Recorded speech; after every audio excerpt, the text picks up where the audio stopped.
Good morning. Today we'll talk about health and stress. This lecture should be very straightforward and actually relatively short. All right. So first of all, what is a stressor? And a stressor is a condition or event that challenges or threatens a person. And it can be anything from being tired, from having no time, having some sort of financial debt, having some sort of worry, health issues, relationship concerns, and it's very dependent on the individual themselves. So, what makes an event a stressor? So, stress depends on how you perceive a certain situation. And whenever a stressor is apprised as a threat, a powerful stress reaction follows. So, for example, same event can be perceived as a stressor by one individual while not being perceived as a stressor by another individual. The nature of the threat has three components to it. So, control. How much control do we have over this threat? So our understanding of what type of control, whether we can control, whether we are, if we're worrying, for example, about stressing about being late to work, for example, we potentially have control over that. We can get up earlier. However, if we already stuck in traffic and there was a car accident or something in front of us, we kind of don't have much of a control. So that situation might actually be perceived as a stressor. Competence. Do we believe we have the competence to cope with this threat? If we, for example, are faced with very difficult exam, for example, and we haven't studied correctly or properly, we potentially might perceive that exam as being very stressful for us because we believe we might not be competent enough to deal with that exam. And predictability. Could we have predicted the event? It's easier to manage and deal with certain events, even potential stressful events, if we know there can potentially happen, because we can prepare ourselves for it. So how can we manage a threat? So first there's the primary appraisal. So deciding if the situation is relevant to oneself and if it is an actual threat. So am I okay or am I in trouble? After deciding whether the situation is a threat, the secondary appraisal happens, deciding how to cope with the threat or the challenge. So what can I do about the situation? Instead of just stressing about it, you actually try to decide, okay, how can I deal and manage this potential situation? And though stressors might be viewed as always negative, they can be also positive events. And the SRRS, which stands for Social Readjustment Rating Scale, it's a scale that rates the impact of various life events on the likelihood of illness. But remember, only a rough estimation can be provided because each individual responds differently. So, for example, if you see if somebody is going through a divorce, it's almost like a point system. A divorce is equivalent to approximately 73 points of potential impact of that event on the likelihood of illness or stress. But as I said, or personal injury, 53 points, death potentially, mortgage, etc. An interesting element, as I already noted, is that positive events are present as well because they can also be perceived as stressor because it's something that potentially you need to adjust to. So marriage, even though marriage is usually a positive element, it has a stressor value to it. Potential consequences of stress can be a burnout, so a work-related condition of mental, physical, or emotional exhaustion. a lot of students usually say that after a semester, if they really were working hard and were engaging in different outside of school activities as well, different groups and clubs, they sometimes feel, you feel like you have been burnout. And it can be in any element of mental and physical. You can actually become sick, physically sick, because you kind of feel that burnout due to the consequences of being stressed. Another component that can happen due to stress, and it's learned helplessness, which is a learned inability to overcome obstacles or avoid punishment. So it's learned passivity and inaction to aversive stimuli. And it's very similar to depression because both are marked by feelings of despondency, powerlessness, and hopelessness. It's kind of the feeling that bad things happen to you and is just there's nothing you can do to avoid that situation.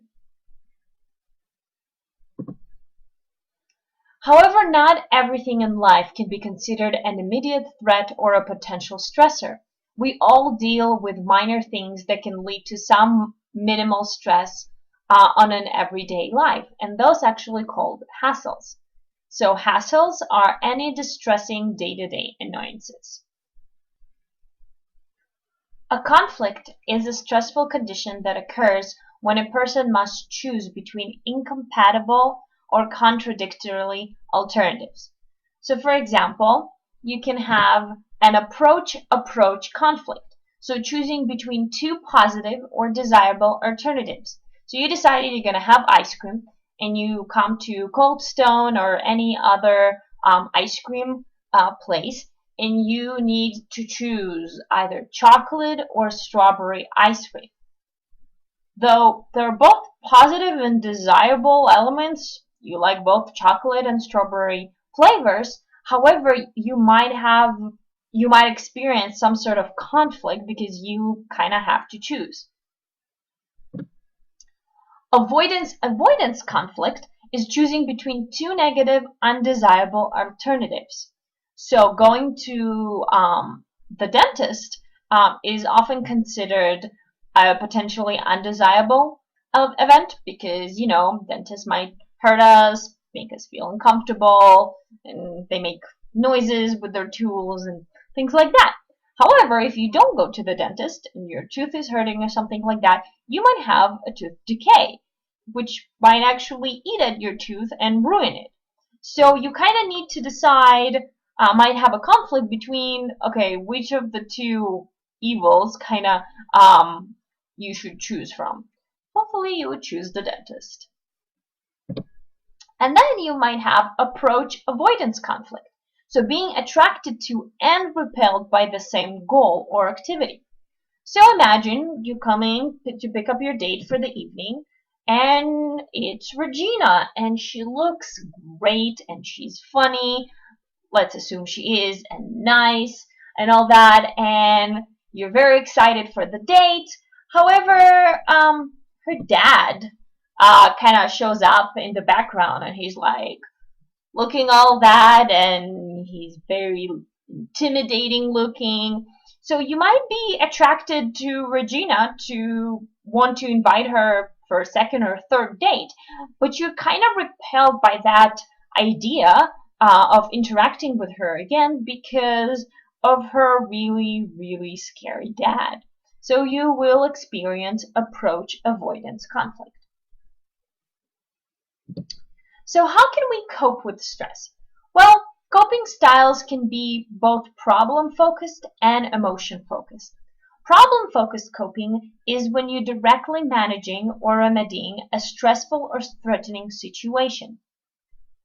So you identify what the stressor is, and let's say if the stress is the annoying noises the neighbors are making after 10 o'clock, you actually go to them, knock on their door, and say, hey, can you please stop remodeling your house or whatever at this time at night. So you actually manage the potential situation. Emotion-focused coping is managing or controlling one's emotional reaction to a stressful or threatening situation. So for example, if some sort of situation is making you stressful, instead of actually addressing it and making it less stressful, you focus on your emotions. Okay, so why am I feeling stressed about it? Kind of almost psychoanalyzing yourself in your own mind and trying to address your own emotions. You also can use psychological defense mechanisms, and those are a habitual and often unconscious psychological process used to reduce anxiety. So this is more less conscious and more unconscious elements that you can use.